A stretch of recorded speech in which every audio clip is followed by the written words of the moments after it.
Alors, le deuxième niveau de questionnement, c'était un questionnement sur les compétences. On voulait savoir si, alors, d'abord, on leur a demandé, d'après vous, est-ce que les compétences professionnelles sont sexuées? On ne leur a pas demandé comme ça, mais sont liées au fait d'être un homme ou d'être une femme. Un peu plus de la moitié des managers nous ont dit oui. Bon, ça veut dire ils ont dit oui, les femmes sont douées pour des compétences professionnelles données, et puis les hommes pour d'autres. Alors, ces personnes-là, on les a interrogées pour aller un peu plus loin, en disant, bah, dites-nous quelles sont ces compétences que vous décrivez comme étant masculines et féminines. Vous avez les résultats qui sont compilés ici. Alors, ce qui est très intéressant, c'est que si vous regardez la partie haute, vous avez les compétences dites masculines. Et vous voyez que les graphiques sont quasi identiques, de la part des hommes comme de la part des femmes. On a, je ne l'ai pas dit, excusez-moi, on a recueilli ces réponses et on les a catégorisées en 3 familles très, très classiques, que sont les savoirs, les savoir-faire et les savoir-être. D'accord ? Et vous voyez comment ces 3 familles se répartissent. On est quasiment sur du copier-coller. Ça veut dire que les compétences masculines, c'est premièrement des compétences métiers. Enfin, d'abord, c'est du savoir-faire. C'est vraiment écrasant par rapport au reste. Dans ces savoir-faire, on retrouve des compétences métiers, on retrouve un sens de l'action, c'est-à-dire tout ce qui est de l'ordre de prise de risque, prise de décision volontaire, motivée, etc. Et puis le troisième thème, c'est tout ce qui est de l'ordre de l'aptitude au management. Les hommes sont des bons leaders, ils ont une autorité naturelle, ils ont un charisme, ils sont capables d'emmener tout un groupe et ils ont une vision pour leur entreprise.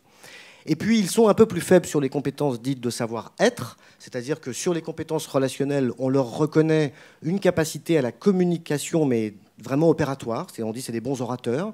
En revanche, sur les compétences émotionnelles, il n'y a quasiment pas de réponse du tout, mis à part quelques évocations à la gestion du stress.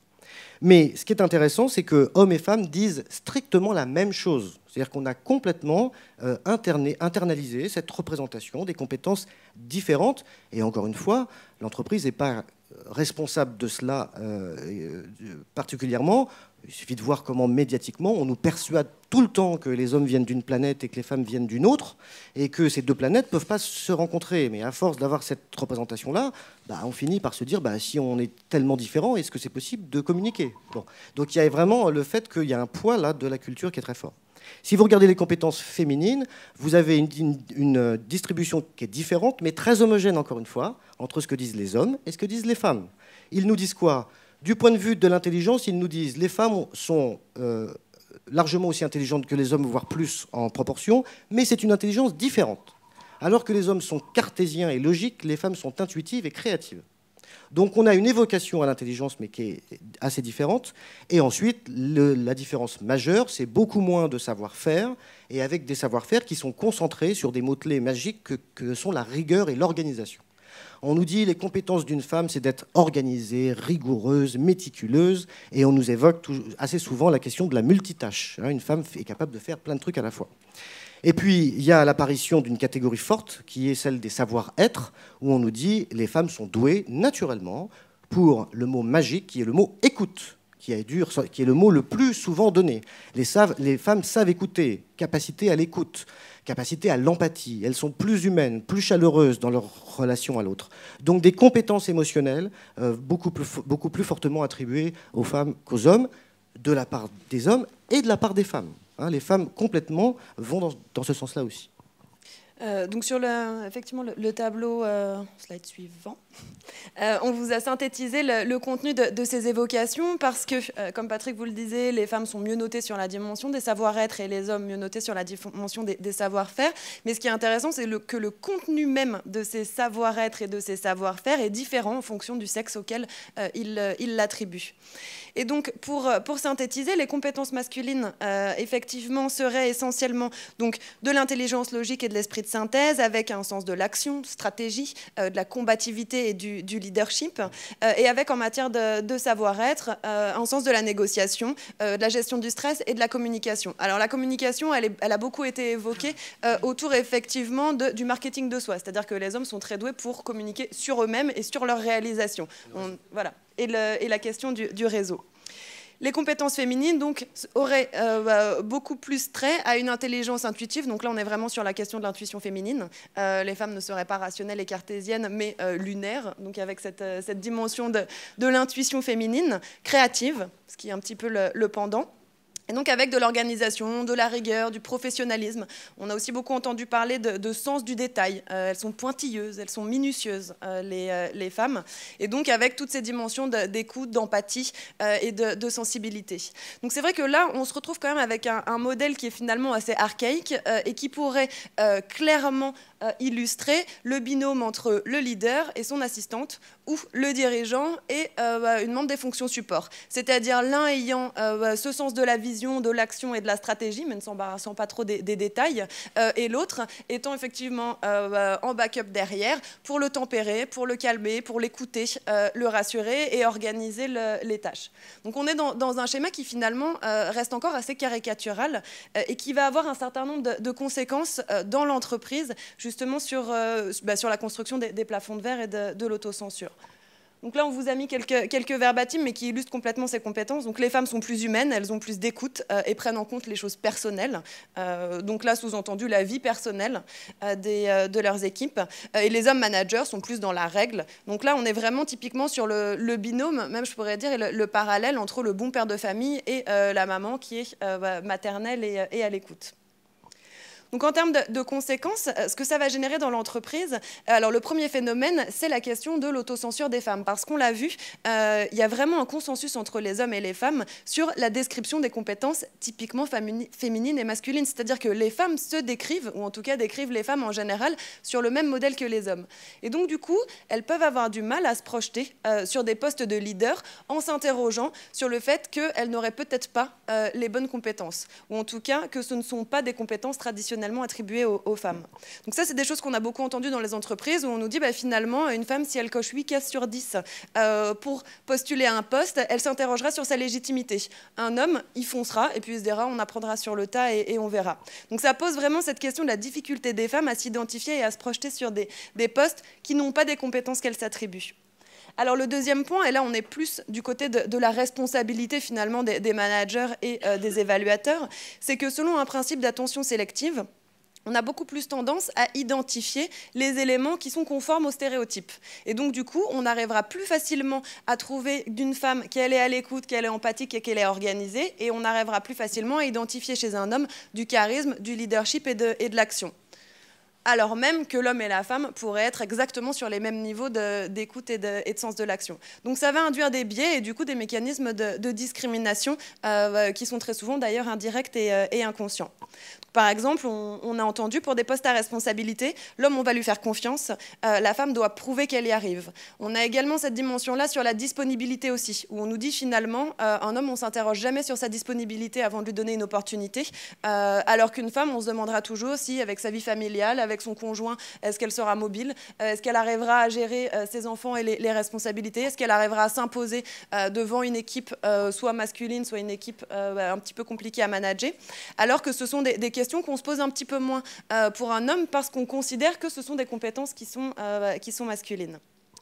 Et puis après, un autre élément aussi qui est important, ça va être la question des attentes sociales. Et donc du coup, finalement, le manque de liberté individuelle que vont avoir les individus dans la manière de se comporter. C'est-à-dire que nous intégrons tous les attentes sociales et les projections que les autres vont faire sur nous. Et donc, il va être plus compliqué pour une femme de sortir finalement des modèles types de la femme. Si elle n'est pas douce, empathique et à l'écoute, on considérera qu'elle est castratrice et cassante. Si un homme n'a pas de leadership et de sens de l'action et qu'il est beaucoup dans l'écoute et dans l'empathie, on pourra même aller jusqu'à s'interroger sur son homosexualité éventuelle. Donc, c'est-à-dire qu'il y a une vraie question qui enferme les hommes et les femmes dans des rôles prédéfinis en leur attribuant des compétences. D'où l'intérêt aussi de casser ces stéréotypes. Alors, sur ce phénomène d'autocensure, c'est vrai qu'il est très fortement perçu par les femmes. On a interrogé dans le questionnaire les managers en leur disant, à votre avis, comment s'explique le manque de mixité dans les instances de direction ? Donc, le sujet le plus consensuel, c'est les contraintes familiales. 90% des hommes et des femmes nous disent s'il y a peu de femmes dans les instances de direction, c'est parce que les contraintes familiales les empêchent d'accéder à des postes à responsabilité. Alors, sorti de cette question, effectivement, des contraintes familiales, on s'aperçoit que les femmes ont un modèle explicatif qui est beaucoup plus complexe que les hommes. C'est-à-dire que, globalement, les hommes, ils identifient 2 éléments majeurs pour les plafonds de verre, c'est les contraintes familiales et le fait que les femmes sont peu attirées par des postes de pouvoir. Donc, en gros, elles n'ont pas envie d'accéder à ces fonctions-là. Pour les femmes, elles identifient beaucoup d'autres facteurs. Donc, elles sont plus de la moitié à dire effectivement qu'elles s'autocensurent, c'est-à-dire qu'elles n'osent pas postuler à des postes à responsabilité. On l'a vu, c'est en lien avec le manque de rôle modèle. C'est également en lien avec les compétences attribuées aux hommes et aux femmes. C'est également lié à l'image qu'elles se font des femmes cadres dirigeantes. Le stéréotype qu'elles ont sur les femmes cadres dirigeantes, vous le voyez sur l'histogramme, est inférieur au stéréotype qu'elles ont sur les femmes managers. C'est-à-dire qu'on est à un niveau 5 quand elles parlent du groupe auquel elles appartiennent et donc qu'elles valorisent. Elles sont contentes et fières d'être managers. Par contre, elles jugent plus durement les femmes cadres dirigeantes. Et donc, du coup, avec une difficulté, comme on le disait tout à l'heure, à se projeter sur ces postes-là. Ça, ce sont les chiffres dont on vous parlait tout à l'heure, c'est-à-dire qu'on s'est intéressé à savoir si les femmes cadres dirigeantes se comportent comme des hommes, selon elles, comment est-ce que ça se manifeste. Alors, le premier élément, et qui est vraiment écrasant, c'est le fait qu'elles se deviendraient plus dures dans leur manière de manager que les hommes, comme si finalement elles devaient surjouer l'archétype du macho pour arriver à légitimer leur place dans un monde qu'elles ne perçoivent pas comme étant ouvert aux femmes.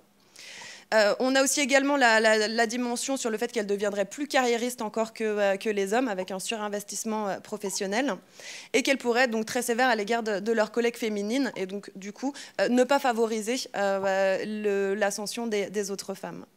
Et on a une dimension donc là qui apparaît pas parce qu'elle est un petit peu moins importante et qui est citée exclusivement par les femmes, c'est que les femmes cadres dirigeantes se masculiniseraient parce qu'elles laisseraient de côté leur rôle de mère. Donc c'est vrai que c'est assez intéressant de voir encore une fois cette dimension du choix à faire entre vie familiale et rôle de mère et carrière professionnelle. Alors, la bonne nouvelle par rapport au modèle dont on vous parlait sur les compétences traditionnellement attribuées aux hommes et aux femmes, c'est que quand on interroge les managers en leur demandant, et selon vous, quelles sont les qualités que doit avoir le manager idéal, on s'aperçoit que le manager idéal, finalement, c'est un modèle assez androgyne. Et c'est ni un homme ni une femme, parce qu'il va avoir des compétences qui vont aller faire référence aux 2 pavés, c'est-à-dire les compétences attribuées aux hommes et les compétences attribuées aux femmes. C'est-à-dire que le manager idéal, il a autant le sens de la vision, du charisme et du leadership, on l'a vu tout à l'heure, qui sont souvent associés aux hommes, qu'une dimension d'écoute, de communication, de respect.